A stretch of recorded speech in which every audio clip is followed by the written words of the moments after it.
Hey guys, welcome back to Class with Cass. Previously I shared with you my extracurricular focusing on leadership.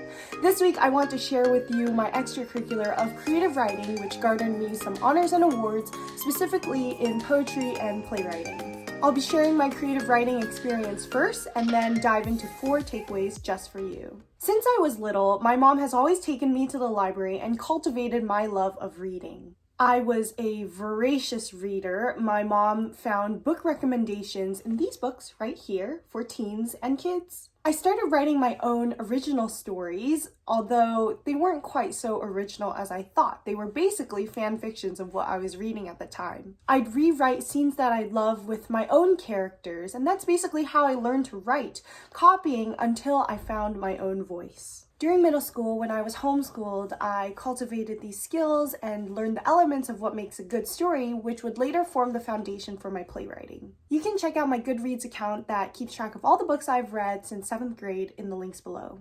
Back to poetry. My mom would find poems online and in highlights magazines, cut them out, print them out, and paste them in this little book right here that I still have to this day, and it has just amazing children's poetries, all sorts, that inspired me.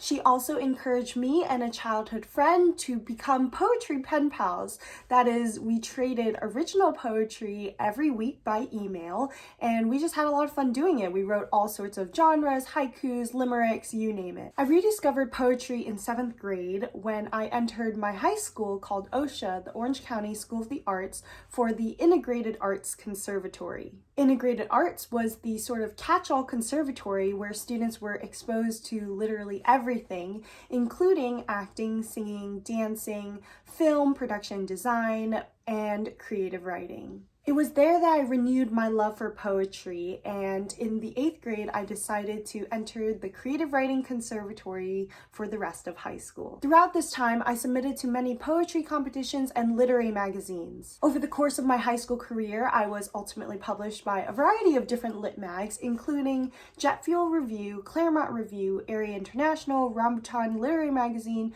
University of Idaho's Hemingway Festival, and Scholastic Art and Writing Competition. It was through Scholastic that I was also accepted as a semifinalist for the National Students Poets program. In school, I became involved in spoken word. As a freshman, I wrote and performed my very first spoken word poem as my audition for the team, and to my delight, I was accepted and continued to participate in our regional competition every year. I also co-ran a weekly poetry club called YOP, which acted as a workshop and a safe space for writers. For 3 years, I was also involved in Inkblot, my school's art and literary magazine, and in senior year, I became one of 3 editors-in-chiefs.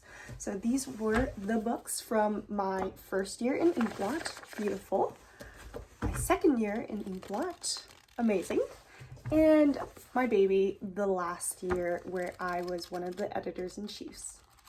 Also in senior year, after 2 years of denial, I was finally accepted as honorable mention for my poetry in Young Arts, and I got to attend the Young Arts regional program in LA my senior year spring. As for playwriting, I had no clue that playwriting was even a thing until I was placed into a 10-minute playwriting class my freshman year. This was where I learned about the medium and totally fell in love. My playwriting teacher encouraged us to submit to youth playwriting competitions. She also started a playwriting festival for our school, featuring 8 one-acts every year. I joined the playwriting festival at my school every year, and it was just an amazing opportunity to collaborate with actors and directors who were students like myself. Meanwhile, I was submitting to endless playwriting competitions. For 2 years, I heard nothing. And suddenly, in junior year, something's finally started to stick. One of my plays, Supermarket of Lost, which I had actually written for my school's festival, won 4 different competitions: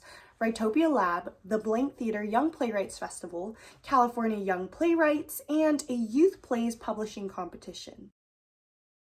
I was so humbled by the experience of getting to work with professional directors and actors and producers and designers. It was just an incredible experience. My playwriting teacher encouraged me to submit to a summer playwriting program called Curious New Voices National Collective, and in the span of 2 weeks, I produced a totally new short play and had the privilege of seeing it come to life in Denver, Colorado. So what am I up to now in terms of creative writing? Well, I can tell you it didn't end in high school. I'm definitely still passionately pursuing both of these avenues. Last semester at Yale, I had the honor and just the most amazing experience putting up 3 of my 1 acts at Yale in an original production, and I was also taking a playwriting class and a poetry class. One of my poems is at the moment right now in the works to become an animated short film, so hopefully I can share that with you all soon, and another poem just got published by a literary magazine, so I'm really excited about that. So that's a little bit about my creative writing journey, but here are some takeaways for you. 1, don't give up. So these here are just a fraction of the rejection letters that I've received over the years, even up until this day. If you are ever feeling down about rejections, just remember, Louisa May Alcott was told in a rejection letter to stick to teaching. Dr. Seuss was rejected by 27 publishers and was literally on the verge of burning his own work. And of course, J.K. Rowling was rejected by 12 publishers. So don't give up. All it takes is one yes. Number 2, into the unknown. Try something new. Don't let the fear of the unknown hold you back. I had no background in playwriting, but I chose to commit to that class and learn the ins and outs of the genre. To my surprise, I really loved it and worked hard to become good at it. Don't limit yourself in your possibilities. 3, time is of the essence. According to Gladwell, you need at least 10,000 hours to master a skill. There's simply no way around this one. If you want to become good at something, you have to spend a lot of time at it.